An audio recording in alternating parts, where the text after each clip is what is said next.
Olá pessoal, tudo bem? Meu nome é professor Evaldo, né? E nós estamos aqui iniciando esta aula para conversarmos um pouquinho sobre o porquê da filosofia, qual o objetivo de estudarmos filosofia, né?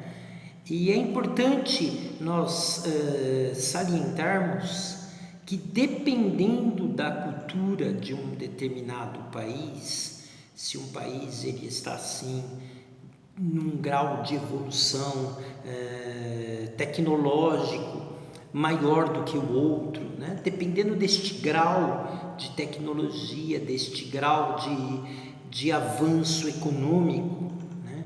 Dependendo de qual posição que este determinado país ele está em relação a outros países dentro de uma perspectiva de evolução tecnológica, econômica, científica.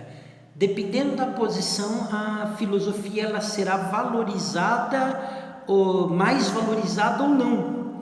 Então, em países que este grau de evolução tecnológica, científica, econômica são países mais, digamos assim, avançados, filosofia vai ter uma importância bem maior do que em outros países que, digamos assim, estão num segundo ou terceiro escalão, que seriam como se fosse uma mão de obra, né, para esses países que estão mais avançados tecnologicamente. Então nós partimos do pressuposto de que filosofia é algo importante no sentido em que ela visa o algo mais, o além, ok? Por que filosofia em alguns lugares ela é menosprezada, em algumas culturas ela é menosprezada? É pelo fato de que nesses lugares se pressupõe que ali a ideia não é ir além, a ideia é cumprir um papel, né? E a filosofia ela tem essa perspectiva de questionar, de ir além, de não aceitar respostas prontas, né? Então a postura filosófica diante da vida é de questionamento, é de insatisfação, é de não aceitar as coisas como elas são colocadas, né? De sempre querer ir além, de sempre querer questionar. E este é, por exemplo, um dos motivos do porquê a filosofia ela não pode ser propriamente dita como uma ciência. Por quê? Porque a ciência ela prefigura uma resposta final, né? Ela prefigura um resultado final. E a filosofia ela questiona todo e qualquer resultado, né? Então a postura filosófica ela é totalmente contrária à ideia de um resultado final, e a ciência ela prefigura que existe a possibilidade deste resultado final. Por isso que existe este embate que, embora a filosofia ela utilize processos científicos, ela utilize ferramentas científicas, ela propriamente dita não se considera uma ciência. Por quê?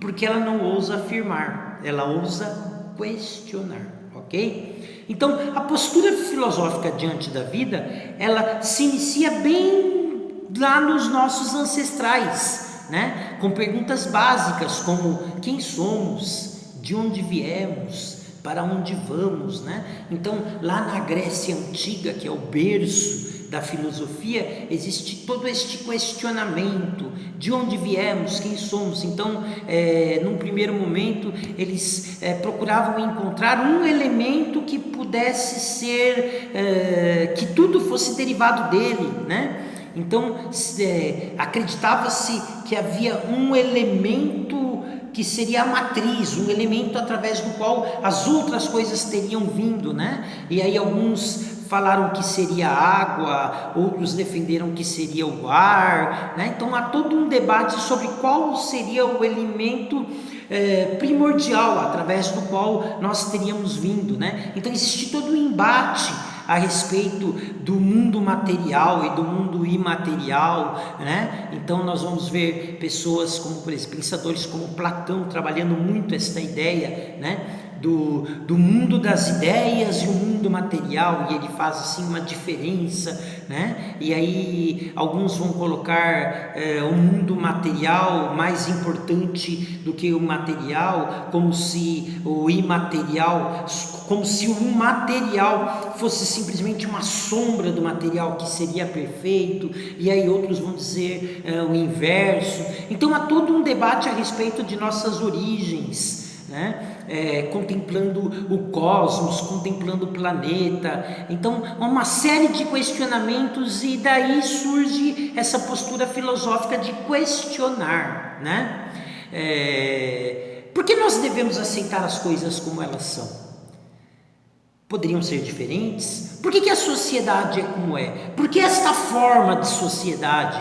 Então são perguntas, o princípio da filosofia é criar uma consciência crítica a respeito das coisas, é o questionamento do tudo, né? Então filosofia questiona simplesmente tudo, né? Este é o espírito da filosofia, é o espírito daquele que não aceita as coisas como elas são. Queremos algo melhor, né? Eu costumo dizer que a insatisfação é o motor do progresso, porque quem está satisfeito não vai progredir. Se você está contente, se você está satisfeito com a vida que você leva, não teria por que você querer mudar, né? Então a satisfação seria o motor da permanência, e a insatisfação o motor do progresso, tá? Então a postura filosófica tem a ver com este motor do progresso, de questionar, de ir além, de não aceitar as coisas como elas são,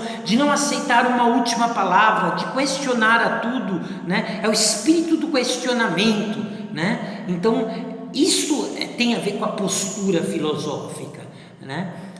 Será que nós não poderíamos criar uma sociedade mais justa e humanitária?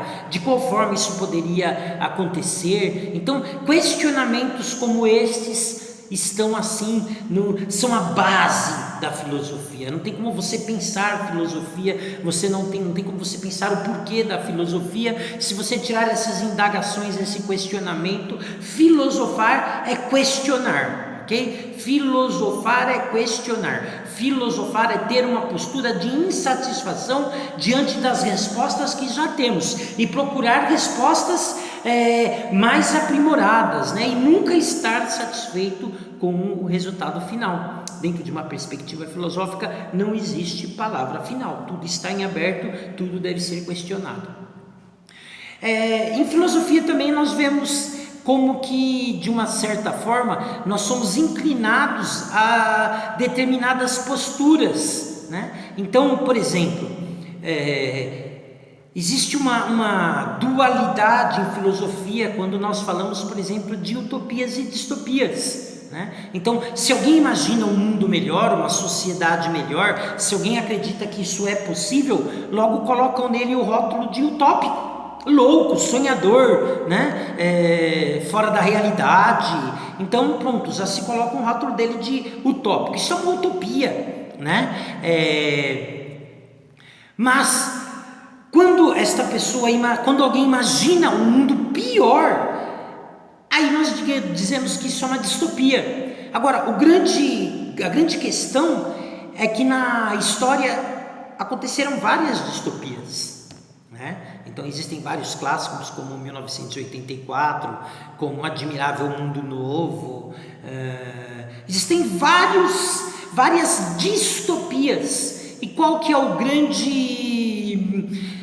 a grande inquietação? É que várias dessas distopias, várias dessas pessoas que imaginaram um mundo pior, isso acabou se tornando realidade. Então, escrever distopia se tornou algo normal. É como se fosse o procedimento correto, é a distopia. É imaginar algo pior, porque existe uma grande possibilidade disto se realizar, como aconteceu no 1984 do George Orwell, como aconteceu no Admirável Mundo Novo do Huxley. Então, eles imaginaram sociedades piores.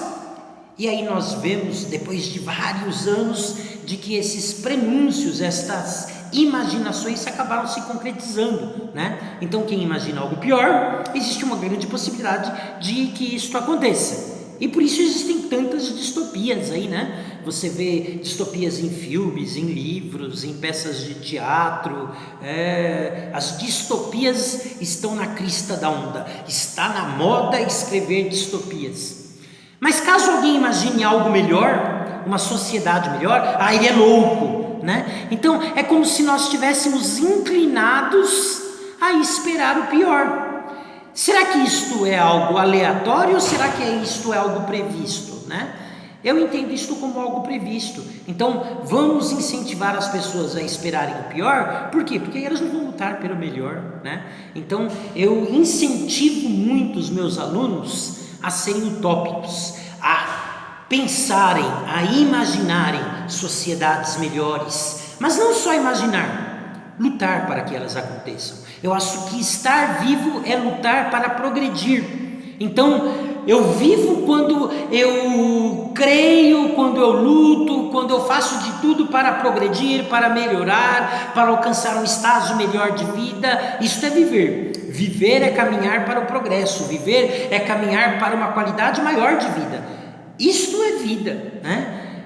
Agora, se eu começo a dizer para a pessoa, olha, você não pode pensar no melhor, você não pode lutar pelo melhor, você não deve esperar algo melhor.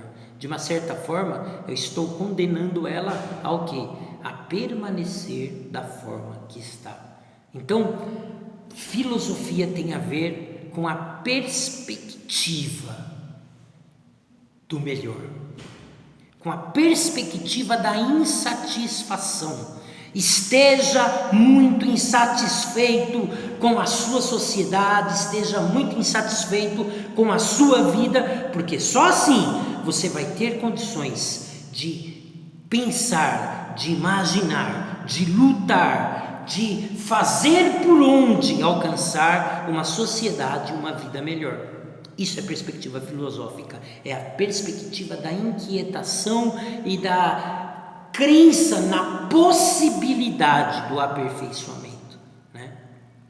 Existe uma máxima filosófica que é atribuída a Sócrates, que ele diz uma frase que ficou, digamos assim, bastante famosa. Ele diz: só sei que nada sei. E esta frase, de uma certa forma, ela traz em si uma grande bagagem, porque quando ele diz assim, só sei que nada sei, ele já começa dizendo o seguinte: olha, alguma coisa eu já sei, só sei. Então ele já está no progresso, ele já está no início, ele, digamos assim, ele já alcançou um certo estágio de conhecimento, ele já sabe algo, só sei, ele está afirmando, algo eu sei. Então ele já está numa posição diferenciada daqueles que nada sabem. Então ele já sabe algo, ele já progrediu nessa estrada do conhecimento, ele já alcançou um estágio muito mais avançado do que aquele que nada sabe. Só sei, eu sei de algo, e o que é que você sabe? Eu só sei que eu nada sei. Ou seja, que este conhecimento, por mais aprimorado que esteja, por maior que tenha sido o nível que eu tenha alcançado, sabe o que eu descubro? É que ele é inconclusivo, é que ele também precisa ser questionado. Só sei que nada sei. Ou seja, tudo que eu aprendi é necessário que seja questionado para que eu possa alcançar um estágio de conhecimento ainda maior. Eu sei algumas coisas, só que estas coisas que eu sei só servem para afirmar que eu preciso aprender muito mais. Eu já obtive algum conhecimento, mas este conhecimento que eu adquiri só serve para demonstrar que, olha, eu preciso de muito mais conhecimento, de que ele é totalmente insuficiente. Então, é um conhecimento que demonstra a necessidade de um maior conhecimento.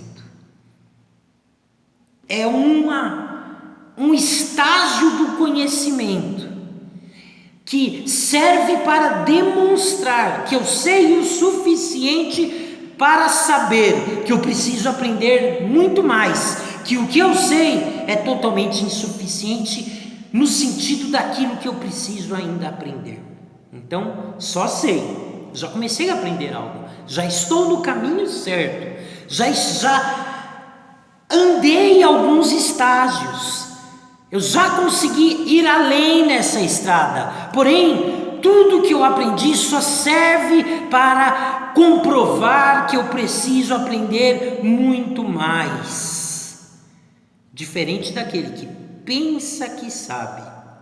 Quem pensa que sabe, na maioria das vezes, imagina que não precisa aprender.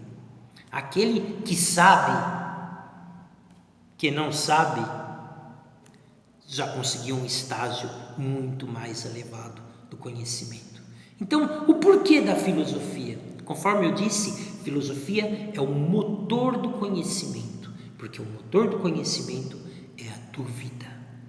Eu só aceito aprender quando eu estou em dúvida, quando eu acredito que eu já tenho as respostas certas. Então eu não preciso aprender mais, eu já tenho as respostas certas.